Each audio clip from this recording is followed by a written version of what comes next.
김경래의 최강 시사.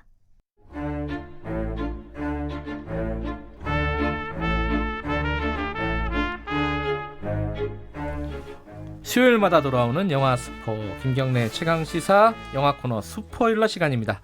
최강희 평론가 나와 계십니다. 안녕하세요. 네, 안녕하세요. 정치 얘기를 너무 많이 해서 좀 영화 얘기로 힐링을 좀 해야겠습니다. 네. 올해가 한국 영화 100주년 맞나요? 네, 맞습니다.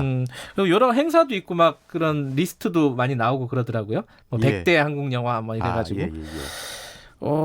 그것도 좀 여쭤볼게요. 이거 아시는 분은 아시겠지만은. 네. 우리나라 최초의 100년 전 최초의 예. 영화가 뭐예요? 그게 이제 10월 27일, 1919년 10월 27일. 그 며칠 뒤네요. 예, 며칠 뒤가 이제 정확하게 한국 영화 100년인데요. 그때 그 종로 3가의 단성사에서 지금은 없어진 단성사. 예. 그 의리적 구토 혹은 의리적 구투라고도 불러요. 그래요? 예, 어떤 게 더 맞는지에 대한 여러 가지 설이 있어요. 구토, 구투 뭐 이렇게 부르는데 그게 이제 일본어식 표현이에요. 원래는 우리말로 굳이 번역하자면 의리적 구토 혹은 의리적 구투는 정의로운 복수 이런 뜻입니다. 구토가 복수란 뜻이에요? 복수예요. 원수를 갚는다. 토한다 이런 게 아니었어요? 아니에요. 오버히트 아니고요. 제가 그건 줄 알았는데. 아니 그러면 어떤 구토가 그래서 저 되게 제목이 이상하다 이거. 예. 이게 뭐 포스트 모더니즘인가? 그렇군요. 그렇게 생각할 수도 있겠죠. 네. 아무튼 그 의리적 구토라는 영화가 단성사에서 최초로 상영이 됐는데 그게 사실은 지금 생각하는 뭐 장편 극영화 이런 것이 아니라 그러니까 풍경을 담아서 뒤에다 배경으로 이렇게 틀어준 활동 사진이에요. 보통 이제 일반적으로 그 연쇄극이라고 이제 부르는데 연극과 연극 사이에 보여주는. 그래서 이제 이 의리적 구토를 이제 최초의 한국 영화로 봅니다. 근데 이것을 한국 영화로 보는 이유는 그러니까 이전에도 물론 일제강점기 식민지 조선에서 영화가 안 만들어진 건 아니에요. 그래요? 만들어졌는데 다 일본인들이 만들었어요. 한국에 들어와 있는 일본인들이. 그런데 이제 의리적 구토는 김도산이라는 감독이 같이 주연도 하고 또 연출도 하고 또 제작도 하고 그래서 한국인 스텝, 그러니까 정확히 말하면 조선인 스텝과 배우들로만 구성된 그런 영화라서 이제 최초의 한국 영화로 평가를 하는 거죠. 네, 그게 이제 정확히 100년 전 10월 27일 날 단성사에서 상영이 됐다 이런 거네요. 그리고 일제강점기 때 뭐 많이들 들어보셨겠습니다만 나운규라고 하는 인물, 아리랑이라는 영화가 1920년대에 나와서 그 소위 말하는 민족 영화의 그 시초로 봅니다. 그래서 나운규라는 감독도 아주 중요한 그런 그 영화인으로 평가를 받고 있고요. 재미있는 것은 일제강점기 말에 태평양 전쟁이 일어나면서 많은 조선인 감독들이 소위 말하는 어용 영화에 동원됐습니다. 뭐 징병을 막 찬성한다거나 이런 쪽으로요. 그렇습니다. 그래서 뭐 대표적인 인물이 최인규라는 감독이 있었는데 그분이 만든 영화들 가운데 신풍의 아들, 신풍이라는 게 가미가제 특공대죠. 그러네요.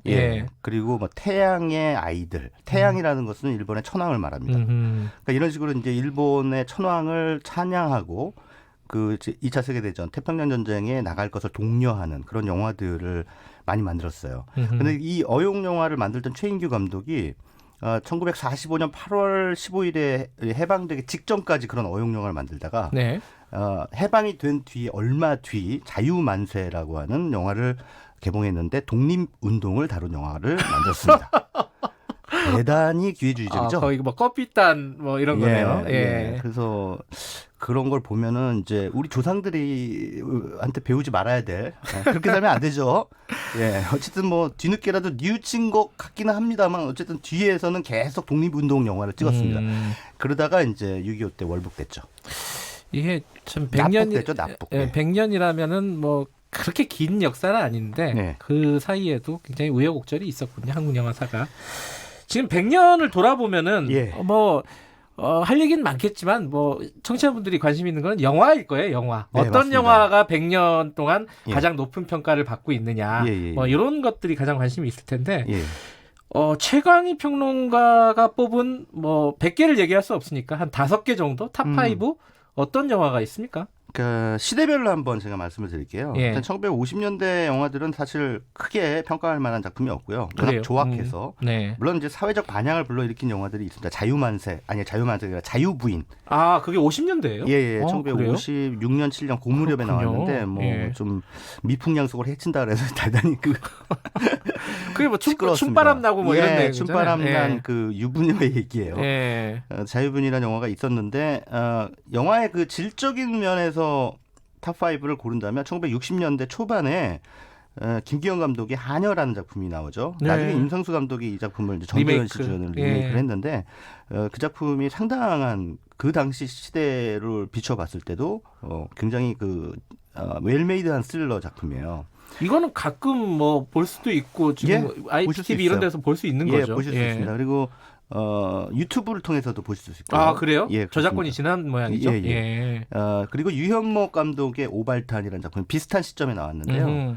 이 작품은 이제 분단 이후에 그 갈 길을 그 방향성을 상실한 그 대한민국 사회를 이렇게 은유하고 있는 오발탄이라는 말 자체가 잘못 쏜 총알이라는 뜻이죠. 그래서 대한민국 사회 자체가 잘못 쏜 총알이다라고 하는 그런 그 문제 의식을 담아내고 있는 아주 수작입니다. 한국 영화사에서 빼놓을 수 없는 걸작이고요. 이건 못 봤는데 한번 봐야겠네요. 이것도 쉽게 볼 수 있나요? 예, 그렇습니다. 그래요? 그리고 1970년대 들어서는 이제 유신 시대가 들어가잖아요. 유신 시대로 넘어서면서 굉장히 그 검열도 심화되고 강력한 그 영화 통제 정책이 이루어지는 가운데 창작자들이 대단히 이렇게 억압받는 시대였어요. 근데 그런 와중에서도 좀 은간하게 이 사회 부조리를 이제 고발하는 영화들이 있었는데 그 대표적인 영화가 이제 하길종 감독의 바보들의 행진 작품입니다. 1975년에 나온 작품이고요.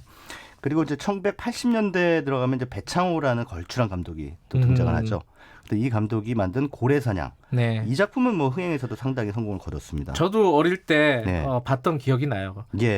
어린애가 보면 안 되는 장면들도 있는데 어릴 때 봤어요, 이거. 김수철 씨가 맞아요. 안성기 씨하고. 그래서 이제 같이 이제 품바 타령도 부르면서 유랑을 하는 이미숙 씨를 이제 고향으로 데려가 주는 그런 여정을 담은 로드무비예요. 이 고래사냥이라는 작품도 상당히 좋은 그 평가를 받았고 흥행에서도 성공을 거뒀고요. 이러고 이제 90년대로 넘어오면은 이제 87년 6월 항쟁의 이 성과로 우리가 어느 정도의 절차적 민주주의를 확보하게 되지 않습니까? 표현의 자유도 어느 정도 생겼고요. 표현의 자유는 정확하게 말씀드리면 이제 1996년 그 헌법재판소에서 그 공연윤리위원회라는 곳에서 이제 영화를 사전 심의를 했거든요. 사실상의 검열이죠. 근데 이걸 표현의 자유를 해친다 그래서 위헌 판결을 내렸습니다. 96년도요? 얼마 되지도 않았네요. 그래서 이제 한국에서 공식적으로 검열이 사라진 건 1996년 이후입니다.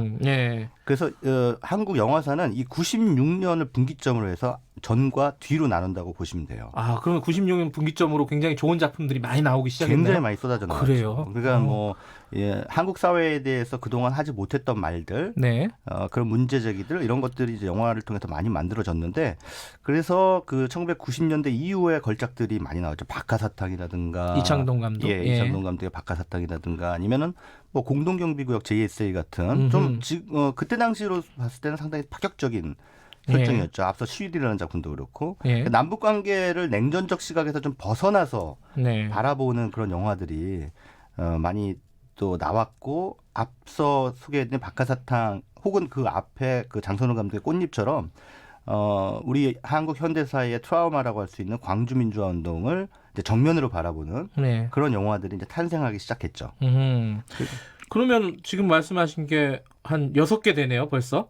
그죠? 네, 그렇습니다. 하녀, 오발탄, 바보들의 행진, 고래사냥, 박하사탕, 꽃잎. 뭐 이 정도. 지금 말씀하신 게 본인이 생각하셨을 때 영화사적 의미도 있겠지만은 한국 영화사에 걸출한 작품들이다라고 보시는 거죠? 이외에도 뭐 상당히 많습니다. 따지고 보면. 그러니까 영화 창작자들이 또 앞서 말씀드린 최인규 감독처럼 시류에 순응하는 그런 감독들이 있었는가 하면 저항하는 감독들도 있었어요. 그런데 저항하면 바로 이제 억압이 들어오죠. 그러니까 대표적인 경우가 바로 바보들의 행진이에요. 바보들의 행진에서 이 바보는 그 시대의 그 일반 국민들이 아니라 그 박통을 얘기하는 겁니다.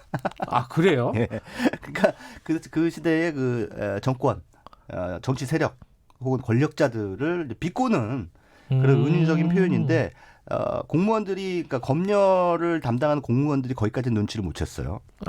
그래서 그냥 제목 그대로 바보들의 행진이 나왔는데 왜냐하면 영화에 등장하는 인물들이 대부분 대학생들인데 정말 바보 같거든요. 네. 그래서 이제 얘네들을 바보들이라고 부르는구나라고 이제 생각을 한 거죠. 그리고 근데 영화 속에서 아주 의미심장한 장면이 등장하는데 이 주인공들이 그 대학 캠퍼스의 교실에서 막 그 세태를 성토하는 네.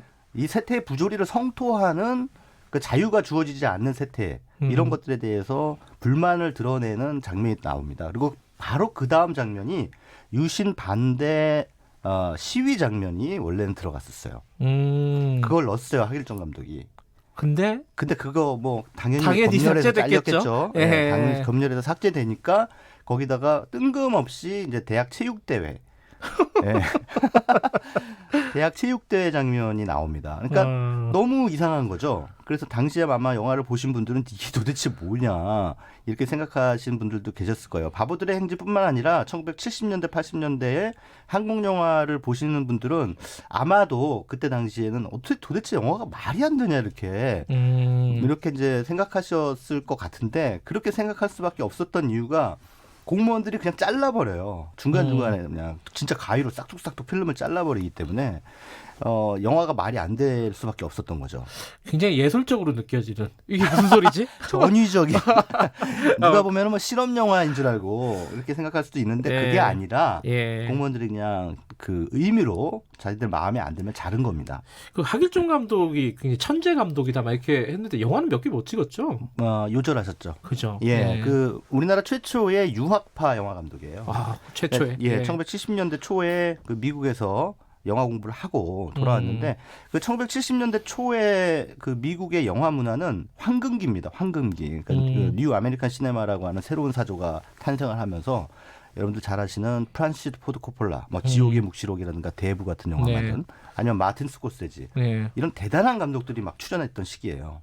그래서 그 미국의 아주 그 영화 황금기를 경험하고 돌아온 하길종 감독으로서는 그 그러니까 영화 선진국에서 배워온 어떤 기법이라든가 문제의식 이런 것들을 영화에다 담아내려고 노력을 했는데 이놈의 나라가 도와주지가 않으니 얼마나 답답했겠습니까? 영화를 그러니까. 너무 전위적으로 만들어주고 막 잘라가지고. 예, 그렇죠? 그렇습니다. 그래도 하길종 감독의 다른 작품 화분이라는 영화가 있는데 그 영화에 보면은 그 약간 독재자를 은유하는 듯한 인물이 나오거든요. 근데 그 사람이 사는 집 이름이 푸른 집.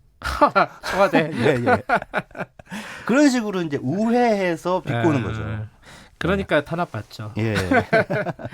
근데 이제 이런 어떤 96년도를 기점으로 해서 한국 영화가 굉장히 발전을 하고 산업적으로도 많이 성장하고 상이 다는 아니지만 뭐 각종 상에서 최근에는 뭐 기생충이 칸에서 그랑프리도 받고 그렇습니다. 황금종려상도 받고. 근데 지금 상황을 영화 사적으로 보면은 뭐랄까요? 이 황금기라고 봐야 되나 침체기라고 봐야 되나 딱 잘라서 얘기하기는 힘들겠죠. 어떻습니까 지금 상황은? 단기적으로 봤을 때는 그러니까 전체적으로는 황금기에 속하는데 그래요? 예, 크게 봤을 때는 그 장기적으로 봤을 때는 황금기에 속하는데 단기적으로 봤을 때는 그 황금기 중에 쇠락기죠. 그래요? 예. 그렇게 볼 수밖에 없는 게 이제 한국 영화의 그 아주 고질적인 문제가 이제 양극화 문제 아니겠습니까? 흥행 양극화, 스크린 독과점 이런 구조적인 문제들이 아직 해결이 되지 않고 있기 때문에 어떤 영화 한두 편의 영화만 이제 빛을 보고 나머지 영화들은 싹 그 흥행에서 고배를 마시는 악순환이 반복이 되고 있고 새로운 재능들이 배출이 되지 않고 있다는 게 이제 문제입니다. 기생충의 봉준호 감독도 사실은 검열 폐지 이후에 등장한 신예입니다. 검열 폐지 이후에 아주 많은 그 재능 있는 감독도 홍상수, 김기덕, 이창동, 뭐 박찬욱 엄청나게 쏟아져 나왔거든요. 이 사람들이 아직까지 창작 활동을 하고 있고 그분들의 대를 이어서 뒤를 이을 후세대의 재능들이 새로 발굴이 활발하게 이루어지지 못하고 있다는 게 한국 영화의 문제죠. 한 20년 넘게 아직 세대 교체가 이루어지지 않고 있다. 근데 이제 뭐 할 얘기는 많겠지만은 산업적인 얘기 이런 얘기는 뭐 다음에 한번 더 하도록 하고요. 제가 궁금한 거는 평론가님 최강희 평론가님이 뽑는 최고의 한국 영화는 뭘까? 이게 좀 궁금합니다. 지금 말씀하신 영화에 있나요? 예, 있습니다. 그래요? 예. 뭘까요? 제가 뽑은 최고의 한국 영화는 네. 뭐 지금의 시각에서는 조금 조악하다고는 볼 수 있겠지만 네. 유현목 감독의 오발탄입니다. 그래요? 예. 이게 왜냐하면은 네. 한국 영화의 아주 중요한 흐름이 이제 사회의 부조리를 고발하는 리얼리즘 영화, 사실주의적 전통이거든요. 네. 근데 이런 전통의 거의 출발점이다. 이렇게 볼 수가 있기 때문에 네. 오발탄이라는 영화가 한국 영화에서 차지하는 그런 그 위상이랄까요? 이것은 네. 대단하고 사실상 봉준호 감독의 기생충이라는 영화도 바로 오발탄의 적자다. 이렇게 보실 수도 있을 이어지는 것 같아요. 어떤 흐름이 있다. 예, 그 흐름을 계승하고 있는 그런 작품이라고 할 수 있겠죠. 시간 나실 때 최강희 평론가 말씀을 참고로 해서 오발탄 쉽게 볼 수 있다고 하셨잖아요. 그죠? IPTV나 이런 걸로. IPTV가 아니라 이제 요즘에는 유튜브로 많이 유튜브에도 올라와 있나요? 예, 유튜브에 그냥 무료로 보실 수 있습니다. 그래요? 예. 한번 찾아가지고 보시면 네. 좋겠네요. 주말이나. 네. 한국 영화가 100년이 됐다고 합니다. 올 주말은 한국 영화와 함께. 자, 감사합니다. 네, 고맙습니다. 최강희 영화평론가였고요. 김경래의 최강시사 듣고 계신 지금 시각은 8시 46분입니다. 네, 교통흐름에 맞춰서 안전 운전에 더 신경을 써주셔야